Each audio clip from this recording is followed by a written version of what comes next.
Hasil keputusan dan penetapan Muzakarah Alim Ulama Indonesia tentang pelarangan aliran menyimpang Wahabi Salafi mendapat kecaman dan penolakan dari para netizen fanatik Wahabi Salafi. Akhirnya, pihak penyelenggara Muzakarah Alim Ulama mengeluarkan video resminya. Berikut ulasan lengkapnya.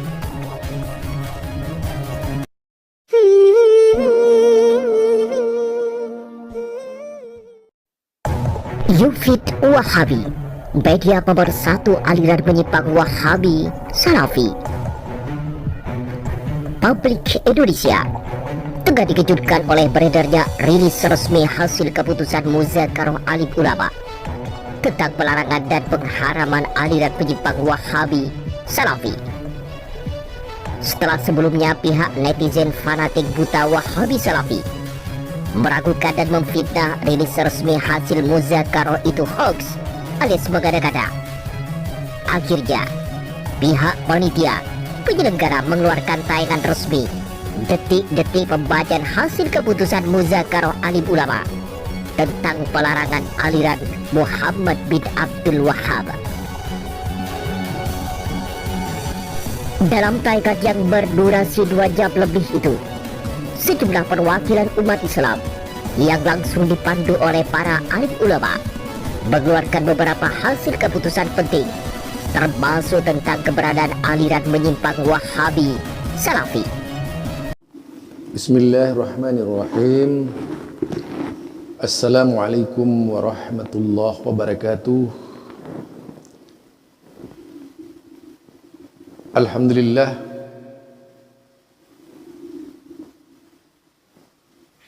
fa inna ahsanal kalami kalamullah wa khairul huda huda Muhammad sallallahu alaihi wasallam wa syarrul umuri muhdatsatuha fa inna kulla muhdatsatin bid'ah wa kulla bid'atin dalalah wa kulla dalalatin finnar. Ini berita hoax atau huak kata orang Madura. Jadi di Madura itu huak itu ya huak. Orang yang sering berbicara dusta. Kalau di dalam Al-Quran dikenal dengan Al-Mukaddibun, Al-Mukaddibin, Kadzab, Kadib, ya itu. Jadi kalau Kadzab ini sikap perbuatannya. Jadi ada 2 channel pendusta itu. Dan channel ini kalau dilihat memang musuh bebuyutan Wahabi. Ini Syiah ini ya. Jadi kalau dilihat dari berita awal sampai akhir ini Syiah Rafidah dengan menggunakan istilah benteng Ahlus Sunnah wal Jamaah. Padahal orang ini adalah Syiah Rafidah gitu, yang memang suka mengadu domba menurut saya, karena melihat perilaku. Kalau dilihat tuh mana ada berita Syiah. Yang jelas-jelas kalau di dalam kitab-kitab Syiah itu termasuk para penghujat sahabat Nabi, bahkan termasuk penghujat istri Nabi ya. Ini petuah kiai, yang satunya lagi YouTubuna itu ya. Jadi bikin berita hoax tentang Muzakarah ulama, yang ulamanya yang ikut tuh siapa saja gitu. Siapa orangnya kan bisa. Di misalnya organisasi Muhammadiyah ada nggak, organisasi Persis ada nggak gitu.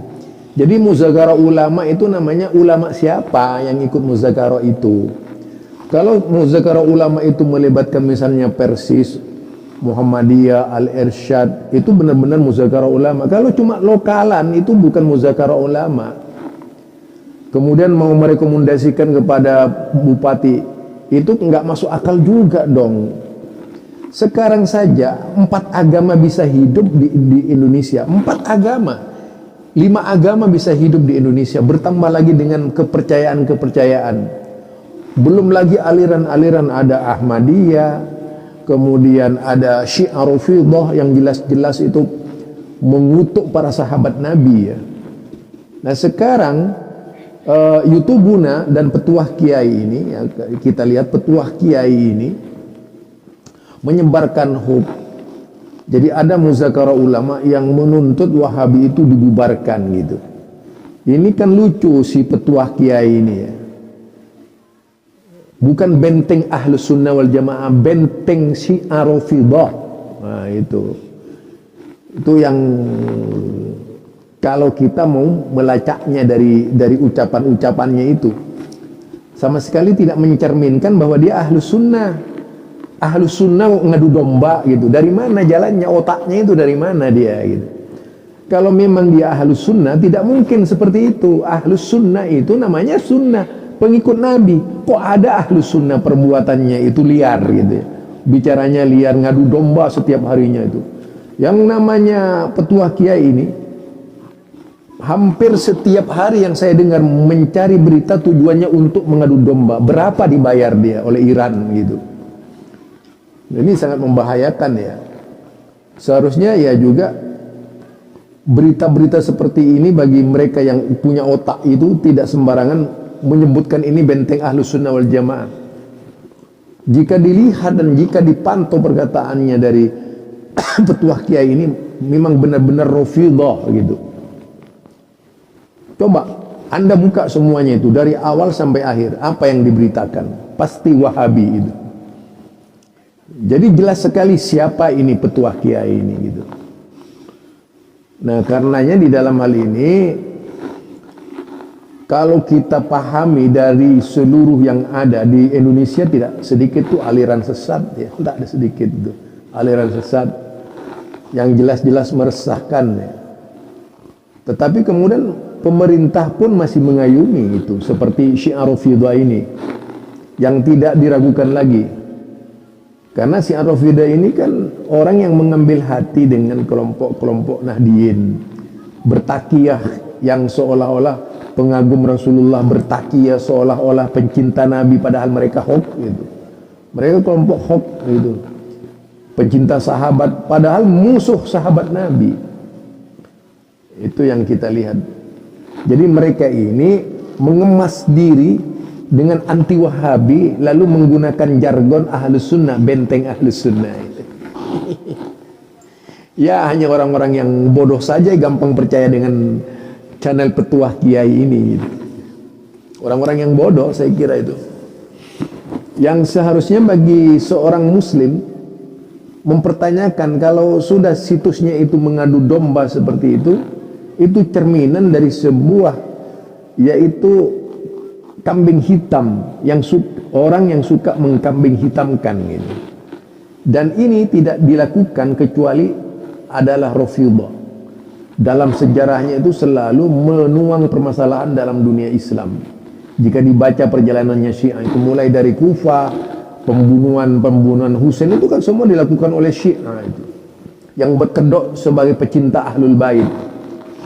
Dan sekarang mereka ini mengadu sesama umat Islam, yaitu memisah Ahlus Sunnah dengan Ahlus Sunnah dengan kalimat Wahabi. Jadi ada Muhsin Al-Amili, itu Muhammad Muhsin Al-Amili ini adalah seorang Syiah yang menjadi salah satu sumber pemikiran dalam sekte berdarah Wahabi. Dan ini juga ditelan bulat-bulat oleh orang-orang Aswaja se-Indonesia. Buku ini laris gitu. Padahal buku ini jelas berita dari Syiah Rafidhah, termasuk mempengaruhi cara berpikir Syekh Ahmad Zaini Dahlan pada waktu itu. Jadi melihat dari trek-trek Syiah seperti sekarang ini yang mengadu domba antar sesama umat Islam, sungguh akan sangat membahayakan. Mengapa akan sangat membahayakan? Kalau diperhatikan saudara, dari kalimat-kalimatnya itu kan mengoyak permasalahan dendam sebenarnya ya, yaitu dengan mengendarai kata istilah Aswaja. Karena Pak, Aswaja di Indonesia ada ketersinggungan. Aswaja di Indonesia menurut Gus Dur itu ada ketersinggungan antara amalan-amalan Aswaja Indonesia dengan Syiah. Itu Gus Dur sendiri yang bilang begitu. Bahkan Gus Dur mengakui bahwasanya NU ini adalah Syiah tanpa imamah gitu. tanpa imamah ya. Jadi sebenarnya ya imamah juga, karena kalau kita lihat yang menjadi patokan payung hukum pemahaman Islam itu kan para kiai khos yang ada di yang menjadi pimpinan-pimpinan mereka gitu. Nah, kita tidak ke sana. Ya, imamiyah itu artinya luas.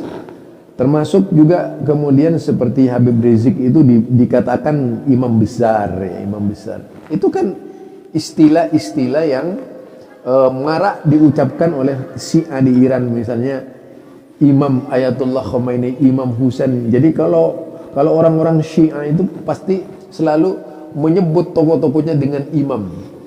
Menyebut tokoh-tokohnya dengan imam. Imam ini, apalagi pada ke-12. Jadi ke-13 yaitu ada yang ke-14 dari kalangan tokoh-tokoh imamiyah ya. Jadi itu kalau dia ini suka mengusik misalnya masjid apa namanya itu, Masjid Ahmad bin Hanbal, dia bangga loh. Syiah ini bangga karena tidak ada yang memerangi Syiah di Indonesia ini kecuali orang yang dituduh Wahabi. Jadi tidak ada orang yang membentengi Syiah di Indonesia ini membentengi Syiah di Indonesia ini kecuali orang yang setuju dengan ajaran Syiah.